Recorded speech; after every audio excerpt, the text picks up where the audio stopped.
আনুমানিক 3 মাস মতন হবে এই গাড়িটা আসছে। আর ওদেরই ড্রাইভার নিয়ে আসছে আর কি। আমি এখানে রেখে গেছে যে আমার একটা গাড়ি থাকবে এই। ওনারা এখানে 60টা মোট ইউনিট নেওয়া আছে, ভাড়া নেওয়া আছে। ওনারা ভাড়াটিয়া থাকে। আগে 3টা নেওয়া ছিল, ইদানিং আবার এই যে ইয়ে আসছে, এই যে বাইরের লোকজন, বাইরের লোকের সঙ্গে ব্যবসা, ওনারা আসছে। ওনারা থাকা খাওয়া সব এখানেই করে। একজনের নামে বলতে পারি, বেলাল বেলাল সাহেব।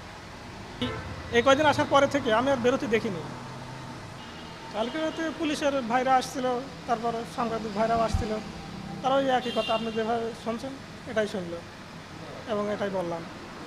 তারা ওই যে কাগজপত্র ওই উপর থেকে সব সার্চ করে পাইছে, ওই কাগজপত্র তো আছেই।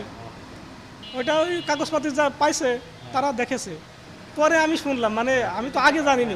কাগজপত্র যখন বের করে যখন ওনারা দেখছিল বা পড়ছিল, তখন ওনারা বললো যে আনোয়ার আলী গাড়ি।